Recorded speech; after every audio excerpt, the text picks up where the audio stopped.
Bonjour et bienvenue chez Saint-Cyr Automobile. Aujourd'hui, je vous explique comment fonctionne l'écran d'une Audi Q2 avec Android Auto, Apple CarPlay, mais sans GPS. Donc tout d'abord, ce qu'il faut comprendre, c'est que vous avez un pad ici. Ce pad, en fait, vous avez donc une fonction ici qui vous permet d'activer la navigation, ici d'activer le GPS. La même chose ici donc pour la radio vers le haut ou pour les médias vers le bas. Ce module qui vous permet d'aller à gauche et à droite. Et si vous devez valider quelque chose, vous le validez en appuyant sur ce bouton-là, le bouton menu, le bouton back. Et ensuite, vous avez donc deux onglets que vous allez voir apparaître sur le tableau de bord, à gauche et à droite. Et quand vous aurez besoin d'aller donc sur ces onglets, vous utiliserez les deux petits références qui sont ici.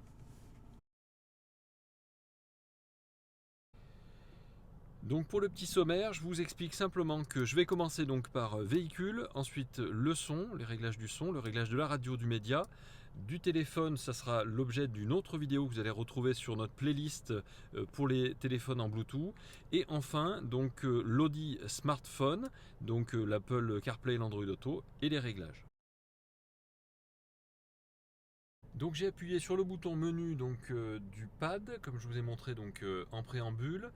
Je valide donc avec le bouton du milieu pour régler la date et l'heure. Je valide à nouveau.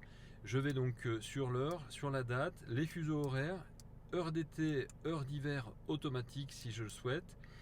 Je choisis mon format de date et une fois que je veux régler, je clique sur l'heure en question. Par exemple là il est 11h du matin et il est 50 minutes. Et bien je vais régler donc 11h et 50 minutes sur la voiture grâce au pad et grâce donc au bouton qui tourne comme je vous l'ai montré en préambule. Pareil pour la date, je vais pouvoir modifier la date ici et je vais choisir donc la date de ma voiture.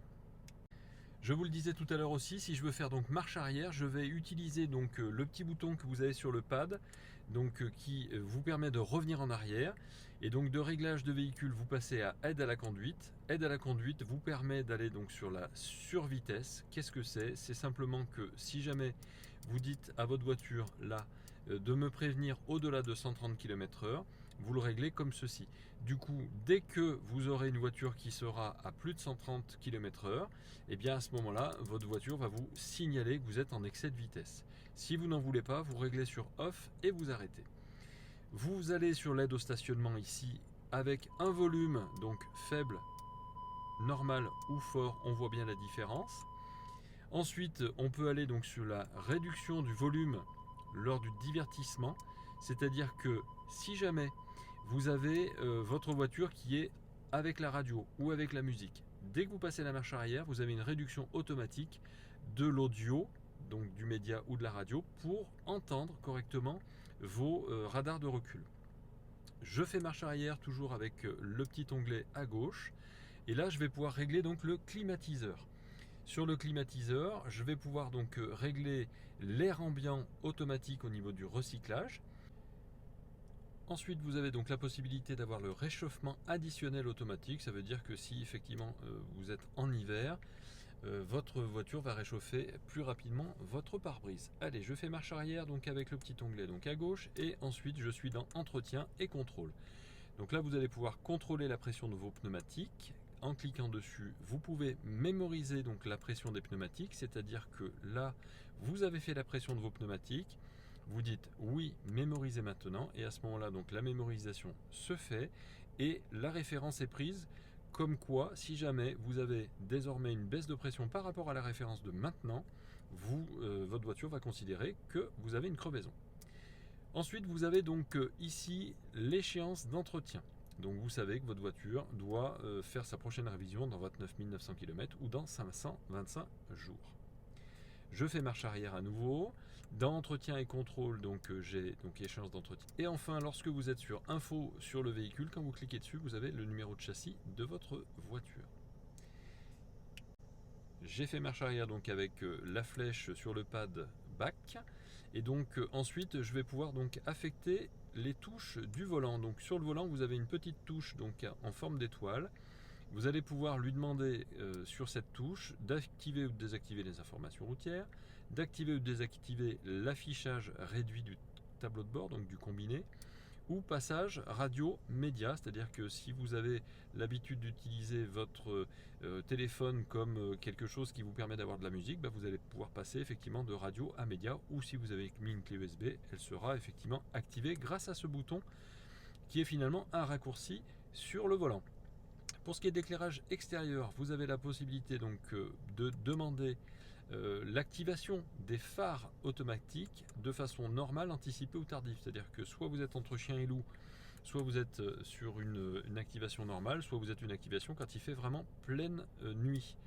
Éclairage d'accès à la descente du véhicule. Dès que vous ouvrez ou vous fermez votre véhicule, vous allez avoir donc les feux qui vont s'éclairer. C'est là où vous allez pouvoir faire le réglage. Je reviens en arrière avec la touche back, donc la petite flèche sur mon pad, toujours. L'éclairage d'ambiance, là vous allez pouvoir donc régler un éclairage plus ou moins clair, plus ou moins foncé, donc plus ou moins éclairé. Vous allez aussi pouvoir donc choisir pour la fermeture centralisée d'ouvrir ou de fermer toutes les portes ou seulement celle du conducteur. Et si vous appuyez donc longuement sur la touche de commande de l'ouverture de la voiture, vous allez pouvoir aussi ouvrir toutes les fenêtres à distance. Ça c'est intéressant quand il fait très chaud à l'extérieur. Désormais, nous allons vous expliquer comment fonctionne le son. Vous vous positionnez sur son, vous cliquez et donc là vous arrivez directement donc sur aigu, et donc si vous cliquez dessus, vous allez pouvoir donc monter ou baisser les aigus. Pareil pour avant, arrière, les effets sonores, l'adaptation du volume en fonction de la vitesse. Donc là vous allez pouvoir donc effectivement régler tout ça.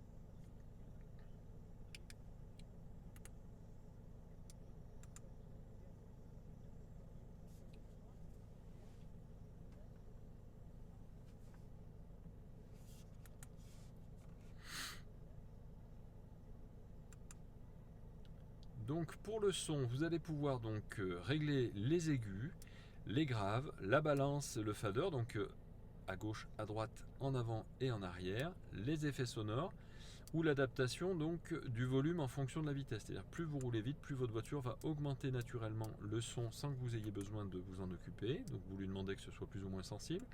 Les effets sonores, donc c'est la répartition, donc soit partout, soit uniquement à l'avant.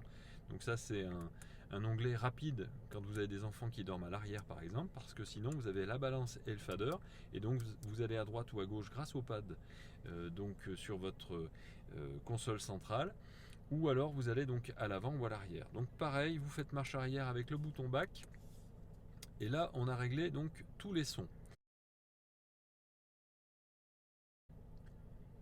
Je suis passé donc à l'onglet radio. Donc la radio, vous cliquez dessus et vous avez donc toutes les radios qui sont affichées par ordre alphabétique. Vous avez un petit onglet donc ici qui vous permet, lorsque vous appuyez sur votre pad, de choisir donc AM ou FM. Vous revenez en arrière et ensuite vous avez donc sur le côté droit un petit plus. Alors pareil, vous utilisez le bouton donc qui se trouve à côté de votre bouton rond sur la console centrale dont je vous ai parlé tout à l'heure, qui vous permettra donc d'avoir les options. Donc le réglage sonore tout d'abord, donc avec les graves, les aigus, la balance, le fader, donc c'est un raccourci de ce qu'on vient de faire préalablement. Mémoriser parmi les favoris, donc ça c'est intéressant parce que par exemple Oxygène, vous voulez le mémoriser, donc il est déjà mémorisé puisqu'on vient de le valider. Ensuite, donc si je retourne sur radio et que je retourne donc sur l'onglet plus, je peux donc régler les annonces d'informations routières, ou donc régler cette activation ou désactivation des informations routières, c'est-à-dire que dès que vous êtes sur l'autoroute et que vous avez une information, elle vous est parvenue. Si vous êtes sur le réseau France, France Info, France Musique, France Bleu, etc., ça ne marche pas sur Énergie par exemple.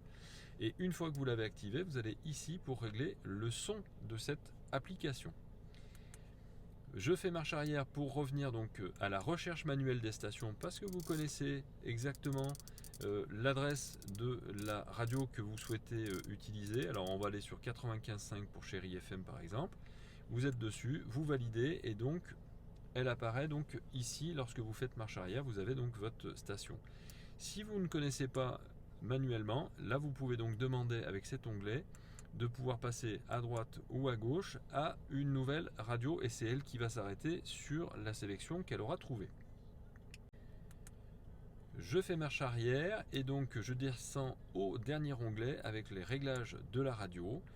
Là, vous demandez donc à votre voiture de suivre automatiquement les stations FM. Ça veut dire que vous mettez en route le RDS, la recherche des stations. Vous partez avec énergie et vous roulez 500 km. Elle gardera toujours comme référence énergie. Elle cherchera la meilleure station.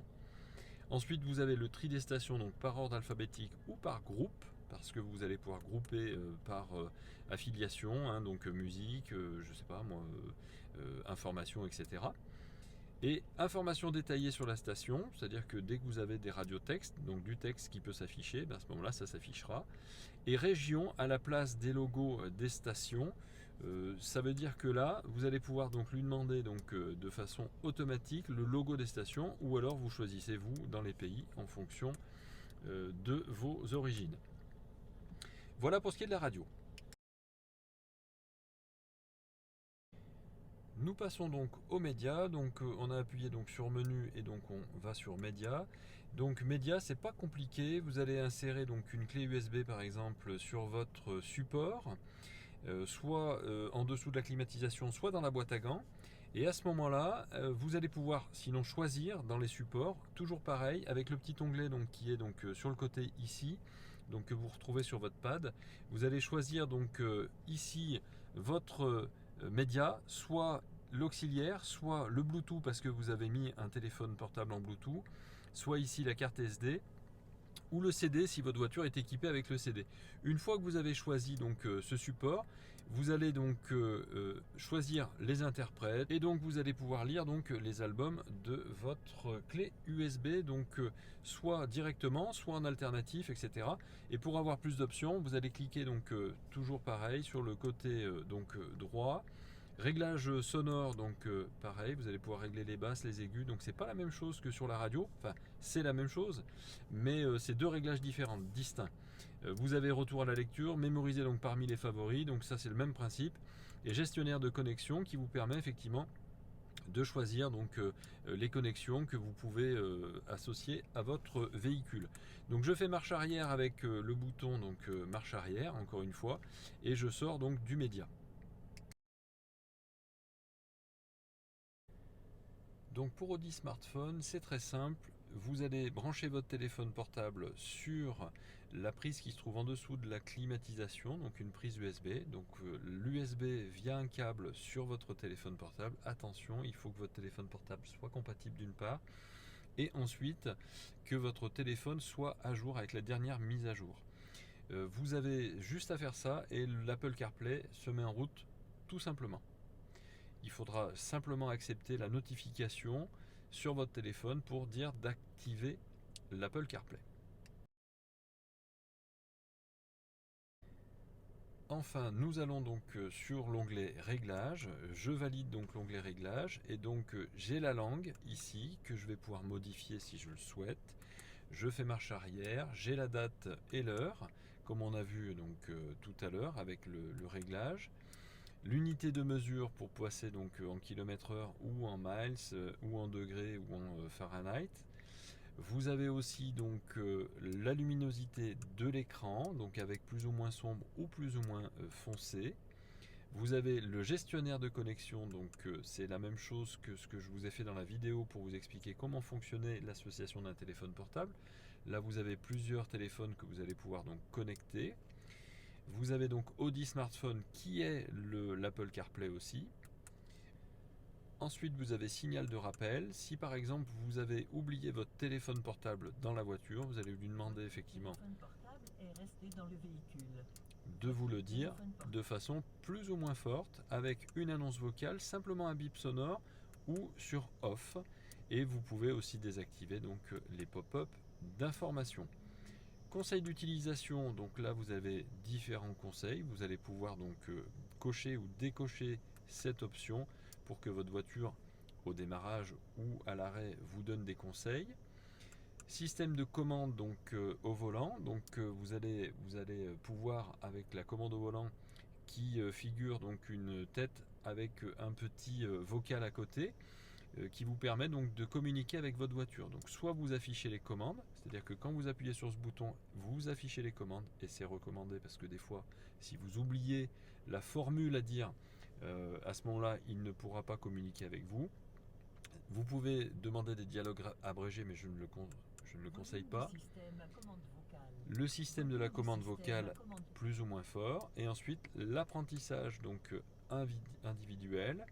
Donc ça améliore la reconnaissance vocale, c'est-à-dire qu'il va vous prendre le timbre de votre voix pour qu'il comprenne bien, avec différents mots que vous allez lui faire apprendre, qu'il comprenne bien ce que vous lui dites. Donc c'est un petit peu plus précis que si c'est la commande vocale standard. Vous revenez en arrière avec la touche back et vous avez enfin les réglages usine, c'est-à-dire que si vous vendez votre voiture, vous pouvez effectivement dire moi tous les réglages de mode média, tous les réglages du carnet d'adresse, du téléphone, du Bluetooth, du Wi-Fi, de la commande vocale, etc. Je veux tout supprimer, donc je coche ici et une fois que j'ai coché, donc vous pouvez cocher toutes les entrées et vous demandez donc à rétablir les réglages d'usine sur ce que vous avez coché, soit tout, soit une partie. Et une fois que c'est fait, voilà, ça prend pas très longtemps, vous pouvez vendre votre voiture, il n'y a plus rien qui correspond à votre profil. Voilà, j'espère que ça vous aura été utile et nous restons bien sûr à votre disposition. Passez une bonne semaine.